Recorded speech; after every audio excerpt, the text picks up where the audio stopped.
Okay, I need to make a key for this lock, and it's one of my own locks. I just need locks with keys for ease for training. I don't have any keys.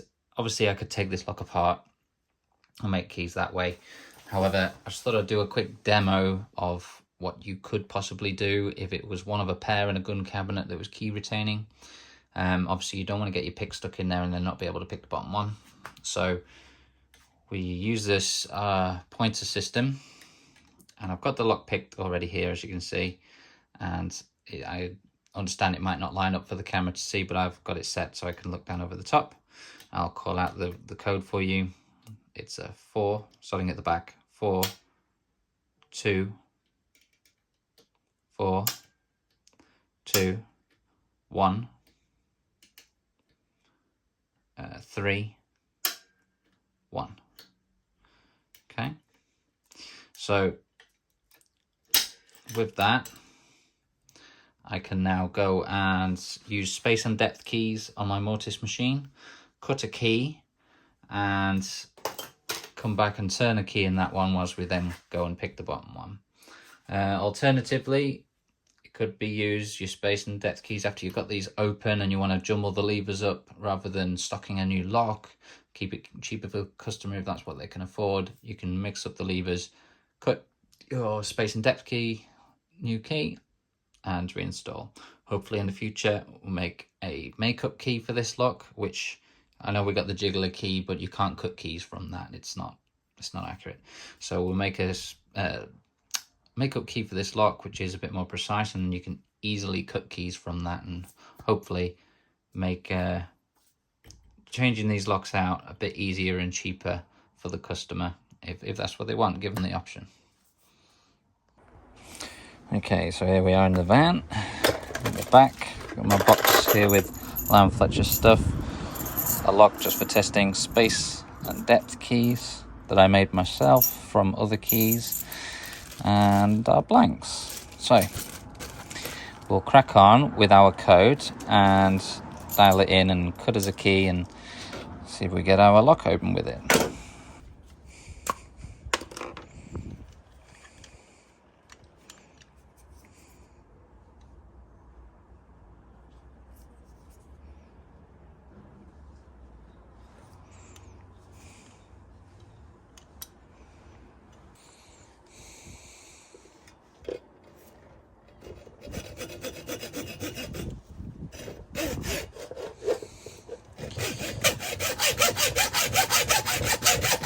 Okay, so we'll just cut that off there for the main height. Still a little bit long, but the machine isn't going to break the bit off the thing. If it was left too long, there's too much leverage for it, and you're just going to keep snapping flags off of key blanks and wasting them. Okay.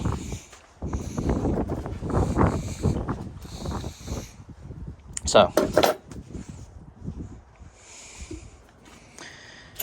we have on the side of the lock here, we have the code 424331.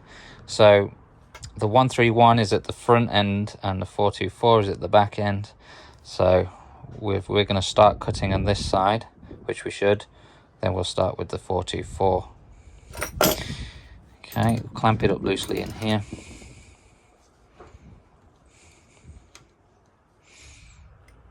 On an angle, just so I've got the clamp right. And now we've got to work out through these keys, which I haven't labeled up properly, which one is which.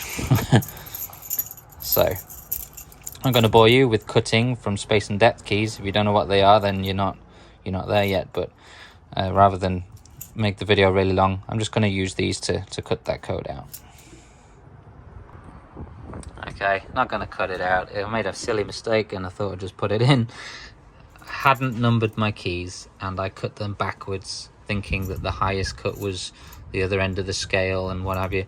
I just gone over with me Dremel and put dots on them now, so I've got 2s, 3s and 4 dots, so I know which ones are which. So I cut the whole key nicely backwards essentially to my code. It wasn't right, so now I'm going to do it again.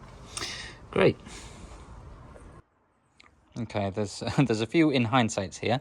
First one being, if you've got a MagSafe phone and that's what you're using as a tripod, and you're making metal shavings everywhere, not the best mix. You get shavings all in the magnet on it. Anyway, so we did the reverse of our numbers, as I just said there, and I've recut it. And again, I'm not that keen on having the bolt thrower next to the deepest possible cut. It's not very strong for the bolt thrower. So obviously if it's the one in the lock, then that's how it is. But if I was to do that after mixing levers up, just make sure you don't put the deepest cut of the key next to the bolt stump or the bolt thrower. Okay, so we've got that cut. Give this bit a little file here where we took that where we just cut the rest of that off from the flag.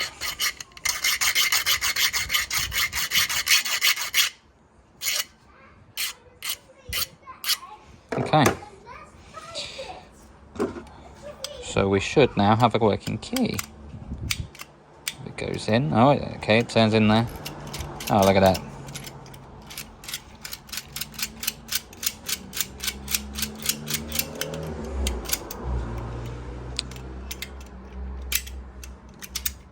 And I like to try and put the key in and push it into the lock and turn it.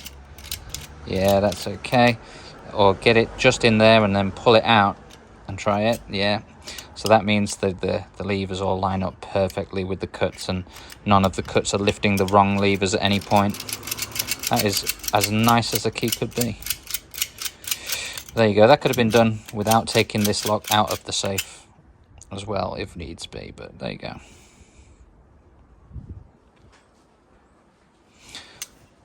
Cool.